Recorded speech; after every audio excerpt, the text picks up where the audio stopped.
All right, what's up, everybody? This is Nick Edson with Nick Edson Basketball. I'm here with Travis, who is the creator of Energy Efficient Basketball, also known as Hoops Hoops Movement. movement. Yep. So you want to introduce yourself a little bit, Travis? Um, I mean, what do you want to hear? Do you want to hear the background of the channel or my Yeah. athletic background or? Let me start you off with some questions. So for anybody that hasn't seen Travis's channel, it's Energy Efficient Basketball. I'll put a link to it on my channel. Check it out. He has a lot of innovative stuff. He has a lot of stuff that you haven't seen anywhere else. At least I haven't. And it's really cool stuff. So, anyways, Travis, so I'll just start off with some questions. I guess, when did you start playing basketball? What was it like when you were a kid playing, all the way up to when you started making your channel? Okay, so this is. I'll try to make this as short as possible. I actually have not even shared my full background on my channel because I feel like Yeah, it's not super important. I try to go by what the pros are doing plus studies. So I try to make me not super important, but good to give a background of where I've come from. Um, I have a really mixed athletic background. I was born to a mixed family, and at the time of my birth, I wouldn't say my family is super wealthy, but they had money for me to experiment and try different sports. So I got to try pretty much everything growing up. Starting off, soccer or football was my main sport up until high school. And I had an older brother and played 2 years up with his team. And my second sport was swimming, which I started when I was baby, and swam with the high school team. In middle school, I was horrible. I thought I was horrible, but I was like tiny, right? yeah, yeah. So, I mean, in the summers, we'd play frisbee golf, or we'd play actual golf, or baseball, touch football.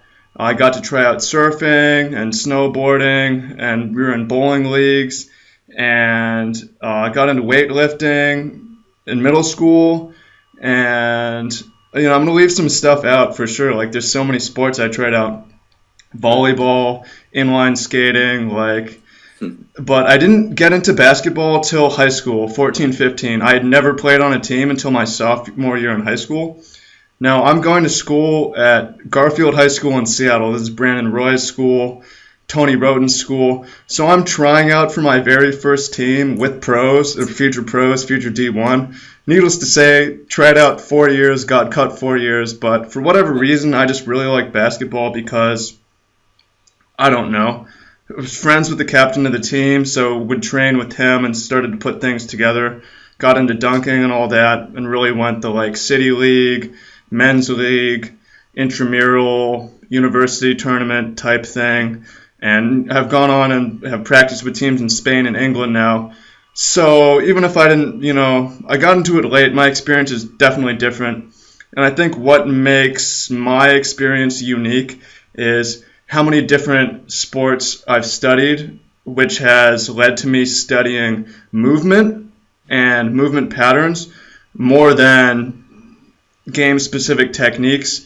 So the channel has kind of developed into focus on movement, how to move, if Yeah. that makes sense.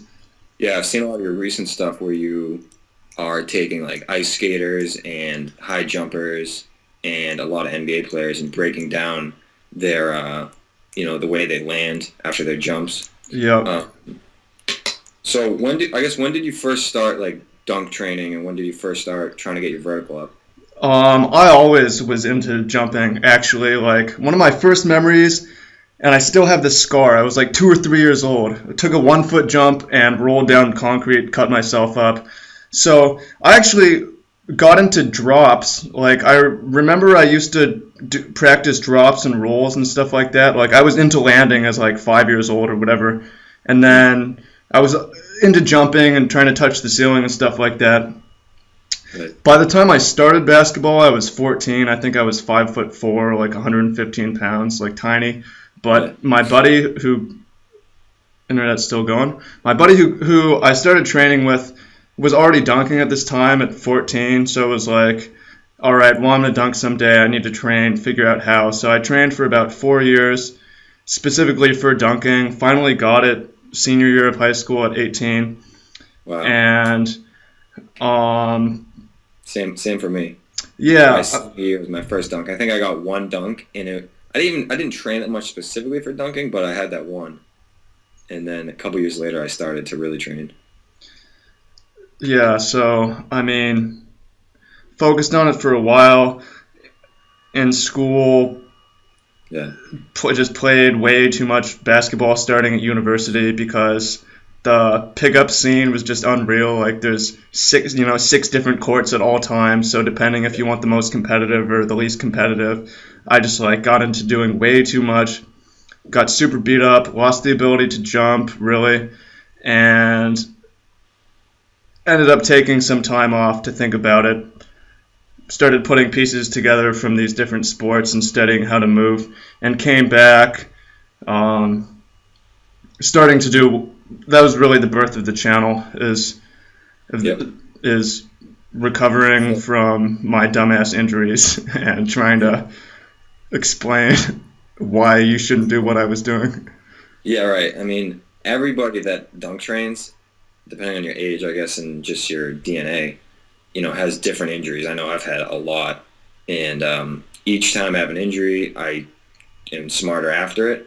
But obviously, as you get older and have more injuries, no matter how smart you are, your body can't always take what it could a couple of years ago. Um, so yeah, so in your dunk training and in your studying of landing and whatnot, can you name some of the things that you are kind of highlighting in your sustainable dunk Uh program? huh. Well, first of all, landing itself. Like, I'm shocked that nobody talks about this. Nobody discusses it. Like, how are there's 1,000 dunk jump training programs and zero landing training programs? It's like, for the longest time, I thought, am I crazy for thinking that this matters? But like, it definitely matters, and that's a whole. This channel, Energy Efficient Basketball. I have unique ideas on how to dribble, how to shoot, how to do all this stuff, but I don't care about any of that because none of that matters compared to how important it is to spread the idea about why landing is important. So maybe I'll get back to that stuff later, but like to start off, I mean, there's anecdotal stuff like impacts hurt. I've learned that, you know, Yep. but we have studies that link impacts to osteoarthritis, for instance. And I got interested in this because I said my parents had a little bit of money when I was born. That's because they waited until they were in their 40s to have kids. So I'm going through this injury stuff in my 20s and seeing my dad a degenerative hip to the point of paralyzed hip. And it's like, all right, I used to play sports with him and I understand the path that I'm going down. So I need to avoid that and to spread information on that. And it's not just old guys. Like, it happens in your 20s, like Brandon Roy, Yeah. osteoarthritis in his knees. Like, and little kids are getting told to cut hard and land upright without being told what it's going to lead to. So, that's basically in the shortest version of what sustainable dunk training is impacts cause injury. So try to minimize impacts in landings is basically different techniques to minimize impact. Yeah. I see a lot. I see a lot of teenage kids that they train as if they're invincible, and they don't put any effort into saving their body or recovery or just being smart in general. And then these kids train so much, and they get a huge injury, and that throws off their growth so much.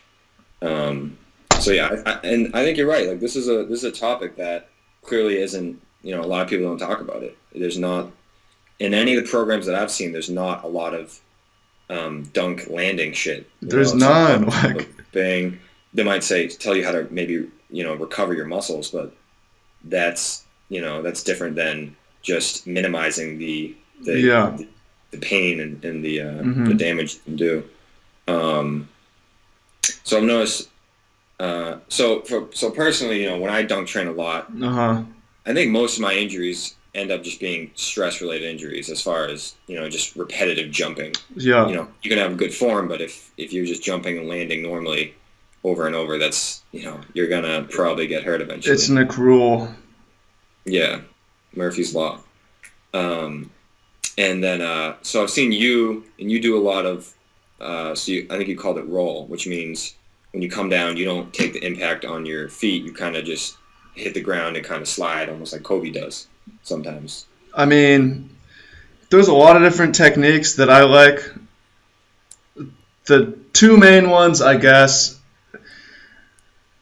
my preference for the past year has been backslide landings, which is where you specifically rotate exactly 180 degrees, and then you do a squat, and then a dip with your hands, and then you push into a backslide, and you go sliding.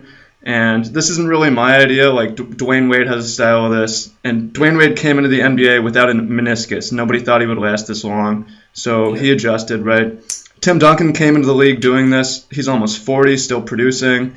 And if you just look at any, and that's Jamal Crawford's big on backslides. If you watch any NBA game at this point, like, there's a backslide on almost every possession. Like, it's pretty fundamental, but it's not drilled and taught in lower levels. And some guys don't pick it up. Some guys in the NBA don't pick it up either. But it's like it's a purposeful flop. There's a reason for it. So that's the number one, is the backslide. Number two that I'm really into is just low point drop. Like, the landing, force equals mass times acceleration.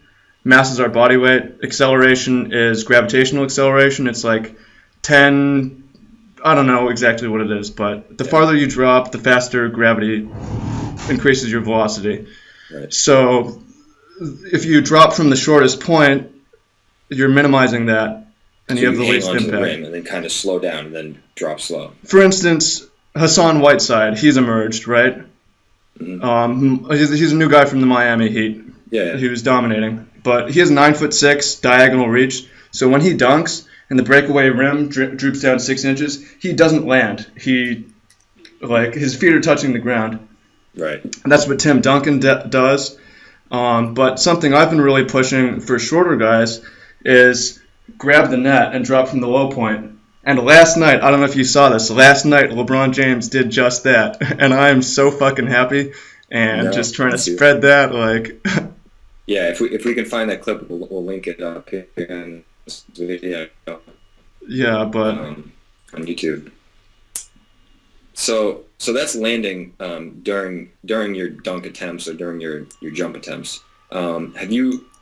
So when you train, though, do you train, doing plyometrics and doing weight training? And if so, do you have any kind of, sustainability programs related to, that kind of training? The jump itself, I mean...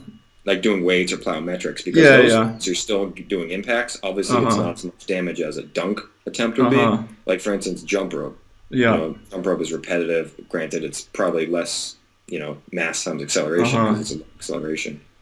Can you speak to that at all? Definitely. Today, I just got back from the beach, and I did about 50 jumps. No, maybe more like 30 jumps in sand, jumping from a low point sand to high point sand. So, I mean, concrete,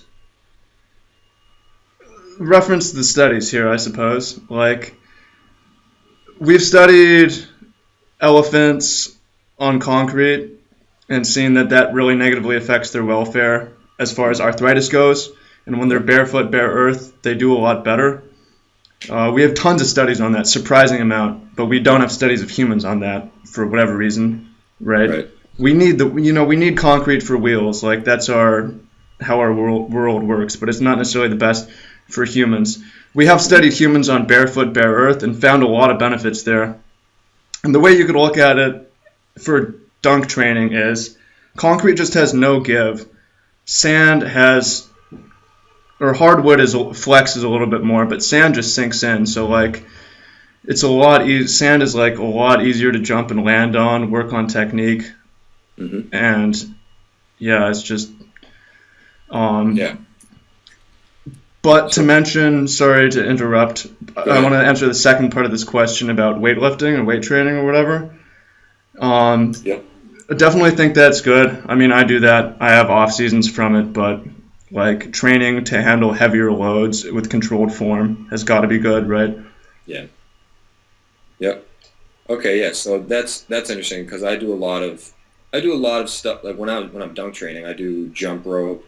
I really do a lot of kind of controlled plyometrics, Mm-hmm. which there is jumping, but it's less impact and it's more of just strengthening all the little muscles in your legs, Uh-huh. other than just doing squats and leg press. It's Uh-huh. kind of getting your whole lower body and core strengthened. But something I haven't really considered is that earthing stuff. And so thinking about it, I think doing workouts on a beach it would be awesome. Oh yeah, that's amazing. I've ran on the beach for jogs, and that's a great workout. I can only imagine how jumping would be. Um, so if people don't have access to a beach, have you done this just on dirt or on grass? And have you seen similar results? Yeah, I used to. I mean, when I was in Seattle in the winters, this is a dark time because no one else is doing this, but I'd go out on the public soccer fields or football fields Yeah, on turf. for an hour or two a day and just work on whatever exercises I want to work on. And I mean, in the winter it's cold, but I try to do it year round. I mean, it's definitely more common for people to do in the summer, on vacation, if you're an island person or whatever, but like Right. if it's possible to do year round, like I think the benefits are huge and I think the science agrees with that. So, Yeah, it makes sense. And what doesn't make sense is going out to your local park on concrete and doing 1,000 jumps, or even on a court that has, that has a wooden court. Even that, if you do too many dunk attempts, it's just not going to be good for your legs. yeah, So I try. I think I agree with that. Yeah, I mean, I try to stop. It used to be I would stop as soon as I felt pain jumping Mhm. on wood or concrete. Now I try to stop before I feel pain, which just means not very many jumps. But Right. But the thing that I teach a lot is dunk technique. So I think some people just don't jump the right way, whether it's they're not going fast enough, whether they're not using all their muscles, uh in the huh. right way. There's a lot of jump technique stuff. Once you get your jump technique down, people like you and me who have been, attempting dunks for like years at this point. Mhm. Once you get that down, and once you get your training down, you don't need to go in the gym and do 300 or do like 50 jumps. I can do 2 or 3 warm-ups, maybe 4 or 5 actual dunks, and then that's it. That's low stress. Get in, get out, do what you need to do, and you still have the satisfaction of getting some good dunks. Yeah, I try to preserve your body. I mean, my thing is when I'm in dunk season, I might do 50 dunks a week, maybe, but then hopefully I do that for only 6 months of the year, like, and spend the Right, other 6 months playing. and no, not just in the beach, not even with shoes if possible. Like, Yeah, yeah, yeah. All right, that's cool. Let me see some other questions I had for you.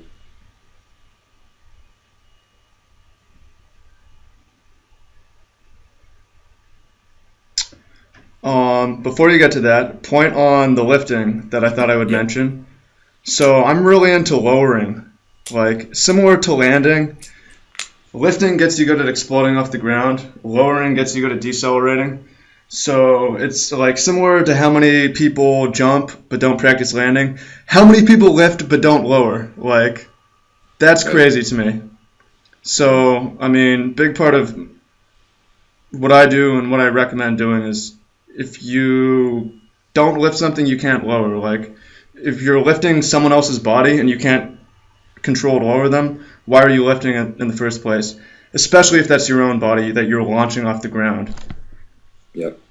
A lot of weightlifters on YouTube, they'll stress, you got to put the weight up, but then bring it down under control is just as important. If you put it up and then drop it, or you put it down and you let it rip you down, then, like you said, lowering, you're missing that whole part of the movement. And I've seen a lot of dunk trainers who, they'll do hang cleans, they'll do deadlifts, they'll do a lot of Olympic lifts like that, and seem to have a lot of success with that stuff. Have you done a lot of Olympic lifts? I do, but the convention for Olympic lifts, and I'm getting back to this in England next month. I'm going to be doing a lot of Olympic lifting. I haven't done it since last year in England, but conventional Olympic lift of clean and jerk, you throw it down once it's over your head. Like, convention is lift and don't lower. So, I mean, I'll get into this later on my channel, but my technique is exactly the same as Olympic lifters, but then I have an extended lowering sequence, basically. It's like, Right. yeah, it's like just doesn't, well, also because, yeah, it just doesn't make sense to me why lift something and then throw it down. Like, it's for the sport, I get that, but for functionality, it's just, like, dangerous, I think. Yep, that makes sense. Let me see. All right, so these are some one-off questions that after looking at your channel, I have some questions on. What's the deal with cutting the back of your shoes? Okay, yeah, I have my shoes right here. So, these are the shoes I've been dunking on. So, for starters, I've had Achilles issues in the past, so I spent a lot of time thinking about how the back of the shoes interact with the Achilles, but it's more just like, I'm not Kevin Durant, I'm not LeBron James, I'm not Kobe, I don't have my own shoe deal. I can't get shoes that are designed for my feet. I can only get shoes designed for someone else's feet, but I can adjust it so it sits at the exact part of the ankle that I want it. I'm still on my shoe quest, and I don't know what the answer is, but it's just a way to try to get a better fit, slightly better fit. Gotcha.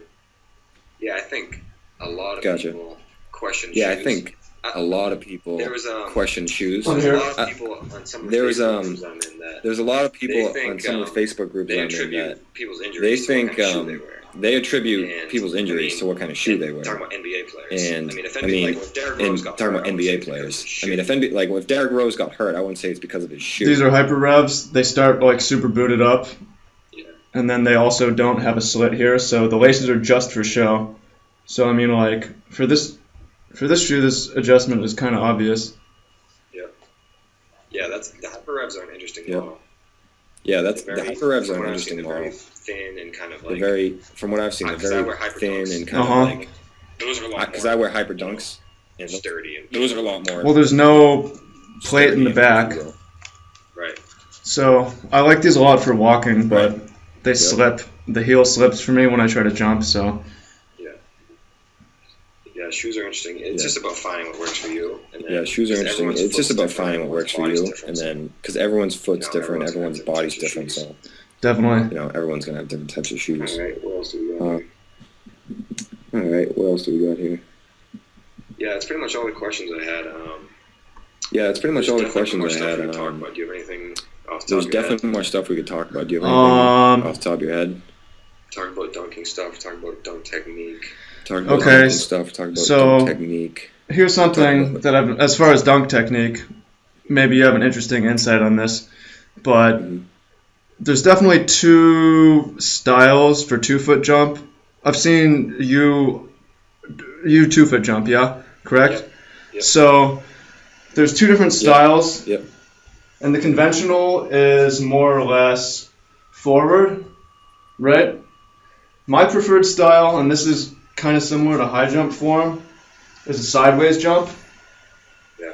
Jump more or less sideways and rotate 90 in the air. Right. And I'm interested to Right. hear your thoughts on that, or Yeah. you know, if you've seen that or you've thought about that. When I Yeah. first really started dunking off 2 feet, When I first that's how I really did it. started Mhm. dunking I off 2 would feet, come in from the that's left how I wing did it. around the 3-point line, I and would then come in from I the would- left wing around the and then 3-point I would line, plant, and then and I be would, moving this way. and then I Uh-huh. would plant, Let me see but if I I would can be show my moving feet. this way. Let me see if I can show my feet. So if the hoop's straight ahead, I would come in like So if the this, hoop's straight plant ahead, here, I and would then come because in my like this, momentum is moving plant this way, here, and then because my momentum is leg moving this way would and almost hitch forward, like this. this Uh-huh. leg would That would almost hitch force like this, this and then I call it the that would horizontal force momentum. Uh-huh. this Or I call it the horizontal to kind of momentum, flow vertically, or and then you horizontal straighten out momentum your leg, to kind of flow elevate vertically, this way, and then you and straighten you're out still your leg, floating this way a you little elevate bit, this way, and then you and you're still catch the floating this way a backboard. little bit, and then Sorry, you catch and the then you rim. catch the Mhm. backboard. Kind of going sideways. I'm sorry, catch the rim. Yeah, I 100% Kind of going agree. sideways. Um, But yeah, I 100% agree. in my mind, the Um, science behind going a little sideways. In my mind, the is science that behind going you have a little that horizontal sideways on momentum, dunks is and that you have that horizontal momentum and so you can kind of you have vertical momentum when you jump. So you can kind of combine those two. And if you're springy enough in your body, which to me comes from flexibility and things like jump rope. Springy enough, then that'll get you a lot of vertical. When I try to teach the 2-foot dunk, a lot of people, they just come in straight and they just plant 1-2 and go up. And there's not a lot. I mean, Kilgannon goes straight in, like, so. It's viable, and I think it's conventional even. Like, I think the sideways style is a bit more unconventional. I prefer it. I think the potential advantage there is it's not knee driven. Like, when you go forward, your knee leads. It can cause knee pain. I feel like I've felt that. The more sideways I get, the more it's led by my glutes more. And I can control my knee drive, sit back into my jump. It's possible to sit back into your jump while you're going forward. I think it's harder to do. I mean, also just based off of high jumpers, high jump technique, like they jump totally sideways and then into backwards, like. Right. Yeah, I think it's. Right. There's. Yeah. I think when you turn and when you come in from angles and when you turn and when you come in from angles and when you're not going straight and you're going at different sides, I think you can harness that sideward energy vertically. There's something that you can use. Rotational momentum is super powerful, yeah. Exactly. That's what it is to me. Exactly. That's what it is to me. And then that doesn't force you to compensate and use your legs more.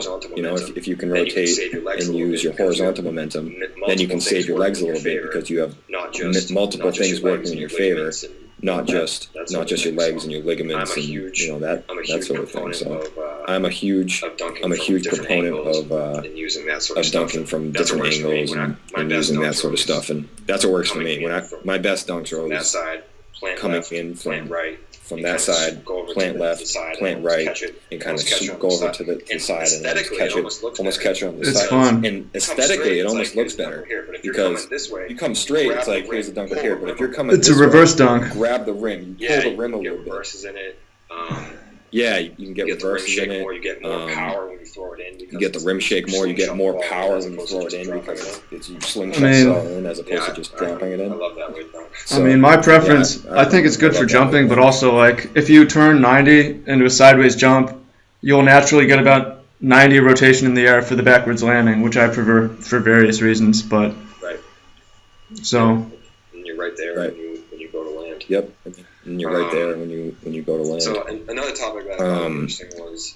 Guys like us who have filmed our dunks. Guys like us who have filmed our dunks, who study dunking, study jumping, study all sort of stuff like that. I have a lot of my dunks filmed somewhere. I have all of them pretty much on film somewhere. And recently I got a windmill, like a couple. And I caught it. It was an awful lob. And I caught it low, and then I all the way, but I brought caught it up. it So I didn't necessarily catch it up and bring it all the way, but I caught it low, brought it up. I was amazed that I could do that. That was probably the best dunk I ever got, and I was amazed that I could do what I never thought I could. And a lot of it was just the technique of it, getting the technique down. But once I did that, the next thing I wanted to do was through the legs. And I know you've been doing some through the legs practice. And I thought like, if I can catch a sort of windmill, I can do it through the legs. But so that's why I stopped. I got hurt during my through the legs training, so that's why I stopped. But during the training, it's extremely difficult. Like, I'd still like to do it. I'm gonna try again later this year on a slightly low hoop, so I'm excited for that. But it's insanely hard to do. It's not easy. No, it's crazy. I would practice. It's crazy. I would jump. I would practice. Slap. You've sort of done this. Yeah. Without the ball, slap my hand between my legs, and then without the ball, and then try to touch the rim, and even that I maybe touch the backboard. So if you stay injury free, that's a tough one. But and if you can get if you stay injury free, sort of dunks, and if you can get some sort of dunks like we do, some tomahawks, some alley oops, if you have that sort of ability to get up that high, then I think it's possible to do it through the legs because. I had a video compilation of there's like some all through the legs white dunks, kids doing it. And there's like some 5'9" white kids doing it. So I think Dunk Father, for instance, if you've heard of him. So I think he had consistent between the legs. just consistent with power, like 5'9". It's crazy. I think it's one of those dunks similar to the windmill where if you can get up there, a lot of it's technique, and if you can get up there, you just need more technique. you don't necessarily need more inches. You just need more technique. That's why. Yeah, I mean, technique to me is so you important. theoretically don't need to jump higher if you get the ball in between your legs by the time you reach your peak. But I mean, it helps if you jump way higher. So. Right. If you can go quick, you need to go quick. Right. It needs to be smooth. If you can go quick, you need to go quick. It needs to be smooth, and you can't lose any. It's tough. Gotta catch it perfect. With that. It's tough for me because gotta catch it perfectly. I mean, last year I was training to like play overseas or whatever. 2 years ago, and last year I was just like trying to preserve my body more, work on different techniques. So I got really into the net pull, right? So like net pull arm and rim and net pull windmills and stuff like that. But the problem with between the legs is like you're using both your hands. You can't cheat. Like you can't cheat. So it's like a legit dunk. It's really tough. Yeah, that's funny. And net pull came back to bite you in the ass. That's funny. Well, I'm working on like net pull between the legs, but it's like fucking hard because you have the net pull, you have the between the legs motion, and you have the hand in the net motion. Like it's super complex, but there's a lot going on there. If I'm gonna do it, that would be the way. So. I told myself if I ever get through the legs, I'll stop dunking. I told myself if I ever get through the legs, I'll stop dunking forever. That's it. I don't want to get injured. I'll get through the legs and that's it. So if I ever start training again for that, I'll get one video and then I'm done. That's badass. That's badass move. Yeah, so I mean, I know you do a lot of like dribbling and shooting stuff. You know, I do some dribbling and shooting stuff. You want to talk about any of that stuff? I don't know. I'm not really in season for that right now, but as far as shooting goes, I'm definitely into the fucking heave it. Just heave it up there. Like, whatever gives you the most power. Yeah. Like, start with the fucking rock and then hew it down, if that makes sense. Rather than starting with, I don't know. Like, my brief thoughts on shooting are the convention is you start really close and then work on your form and then work back and then somehow you're supposed to add power while keeping your form the same. So I just start at half court and then move in because it's way easier to take power off your shot than add power, keeping the form the same. So, I mean, that works pretty well for me. So, I mean, it depends if you think I'm a good shooter or not, but like I'm comfortable with my shot, so. Yeah, shooting's tough. I mean, I try to teach people like. Shooting's tough. I mean, I try to teach people like proper form. So people aren't aware. I found of their. People aren't aware. I found of their bodies as much. Like someone will shoot, and I'll tell them, "Oh, you're doing this. Like you're shooting with two hands, or you're hitching a shot, your elbows flared out." And people are like, "No, it's not." I'm like, "Yes, it is." I found that people just don't have good body awareness, so I think if you really have shooting form, you need to film your shot. Yeah, I mean, even in the NBA, all these shooters think that they don't dip the ball, or like think it's like, what are you talking about? Like, look at yourself. Some of them have such bad form, and some big men have such bad form. I mean, some big men have such bad form. Yeah, Rondo. Even some guards like Rondo. If your profession is basketball.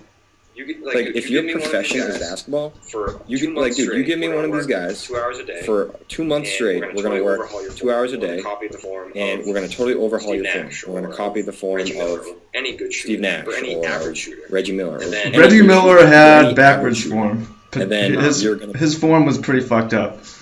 Huh? Reggie Miller. Yeah, I guess that's not a good. Who? Yeah, I guess that's like wristwood cross. Just somebody who just pure. Like Jody Meek, just somebody who just pure. Reggie Miller has a weird form.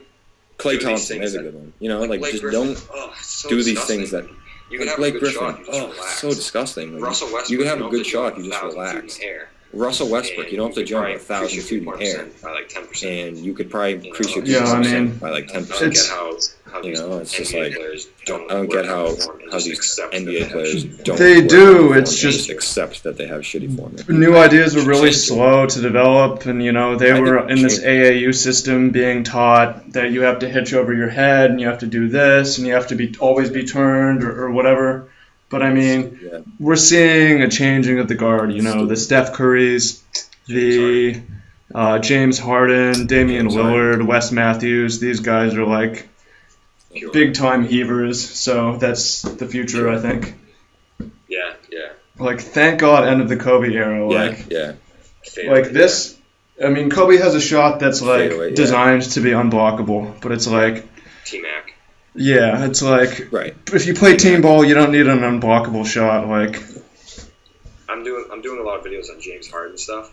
And I'm doing a lot of videos on James Harden stuff. And he's just strong, good form, quick, he has good balance. His form is great. He has good form, and it's like good balance. So it's like you don't need to shoot fadeaways. And it's like you don't need to shoot fadeaways. You don't need to shoot. You don't need to jump 1,000 feet in the air. You don't need to create 1,000 feet of space from some crazy step back. You just need to be strong, nudge somebody off, or just stand in the corner and when someone passes you the ball and you're open, shoot it. Like that's another thing, dude. A lot of these kids they try to.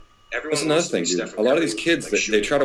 Everyone wants to be Stephen Curry, like shooting off the dribble in people's faces, but these kids can't even hit wide open threes. You need to be able to hit a wide open. Your first thing with shooting is you need to be able to hit a wide open mid-range or a wide open three-pointer. Period. Once you start doing that, then you can start thinking about shooting off the dribble, shooting at people's faces, and that sort of thing.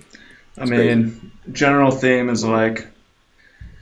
There's a lot of group think and inbred thinking in general in basketball training and in human thinking, and the goal is to try to have an open mind and figure out what's really going on if possible. Yeah. I mean, it's just like people need to see the reality of that. I mean, it's just like people need to see the reality of that. Like I'll see a trainer and he'll I'll see a trainer and he'll if you practice a bad jump shot for him, if you practice that over and over. Exactly. Like, you don't need to put up very many shots. Like, you shouldn't have to put up many. Like, you should just once you have a shot, you should just keep it. Why would you lose it? Like, you don't need to do it over. Like, if your shot sucks, then if your form's awful, then you need to put up tons of shots. But like, if you take the time to get like a really good form that you understand and that's important, then you have that form forever, and you don't necessarily need to practice. Speaking of putting up tons of shots, like, who was up in the gym this morning putting up passes? No one. Like, people don't practice passing either. Like, that's crazy. Passing, I mean, we see some of these point guards, they'll dribble through the legs. Passing, I mean, we see some of these point guards, they'll dribble through the legs and then come through the legs again and pass off with one hand. That's impressive. Perfect passes. I might do some videos on passing. That's impressive. And definitely. I might do some videos on passing. Not a ton of interest in passing, but there's a little bit. The people who are interested in passing are generally good people that you would want to play basketball with, though.